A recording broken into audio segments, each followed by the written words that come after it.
Գիտեք, բավական կարճ կպատասխանեմ։ Մի քանի երկրի ղեկավարներ այդ հրավերը ստանալուց հետո հրապարակել էին, հանրայնացրել էին, որ այդ խորհրդում անդամակցելը արժի $1 միլիարդ, այսինքն ներդրում պիտի անի երկիրը այդ խորհրդի անդամ դառնալու համար։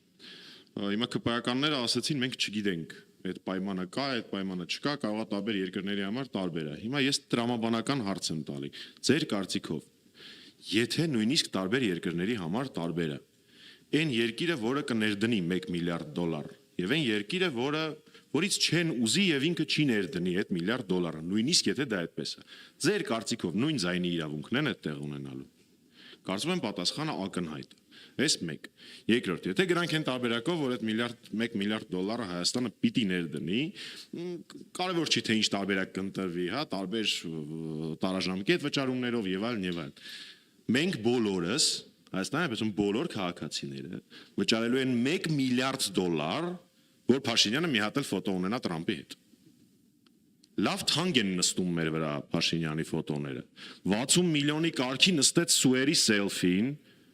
այդ ինքնաթիռները մի վայրկյան չեն օգտագործվել Հայաստանի Հանրապետության ինքնիշխանության, պաշտպանության, մեր սահմանների, տարածքային ամբողջականության համար։ Միակ օգուտը այդ Սուերի եղել է սելֆին։ Ինչի, որտեվ մարտագլխիկ չկա։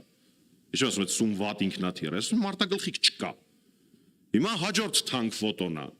Ոնց որ թե $1 միլիարդ սելֆի է ուզում մի հատ էլ Փաշինյանը անի Թրամփի հետ, նախագահ Թրամփի հետ, իհարկե օգտագործելու համար դա հետագա ընտրական process-ներում դե ես երևի պիտի բոլորիս մեր քաղաքացիներին հարցնեմ, մի անգամ 60 միլիոնի կարգի վճարել ենք Փաշինյանի սելֆիի համար։ Հիմա $1 միլիարդ վճարենք, արժի որ, այդքան սիրուն է, իմ կարծիքով չէ։ Մայկի հետ կապված, որ արդյոք այլընտրանք Չեմ կարող ասել, միանշանակ միջազգային իրավունքը արդեն երկրների ղեկավարները ուղիղ խոսում են նրա մասին, որ միջազգային իրավունքը երկրորդ համաշխարհայինից հետո կայացած եւ օգտագործվող միջազգային կառույցները տարբեր բնորոշումներ են տալի, ապրել են իրենց կյանքը պիտի վերափոխվեն եւ այլն եւ այլն։ Նույնիսկ այդպեսի տերմին է առաջացել world disorder, համաշխարհային անկարգություն, հա, եթե մոտավոր փորձեմ թարգմանել։ Ես չեմ կարող ասել, թե որն է նախագահ Թրամփի նպատակը այս համավետեքստում, բայց ճակերտների մեջ նոր մակերի կամ նոր Եվրոպայի խորհուրդների ստեղծման սաղմեր տարբեր երկրների առաջնորդներ են։ Ֆրանսիայի նախագահն նման օրինակ տեսլականով նախագծով հանդես եկել մի քանի տարի առաջ, ինչ նպատակ ունեն իրենք չեմ կարող ասել, բայց դա ակնհայտ է, որ աշխարհակարգը, միջազգային իրավունքը տրանսֆորմացիայի շատ արագ տրանսֆորմացիայի փուլում է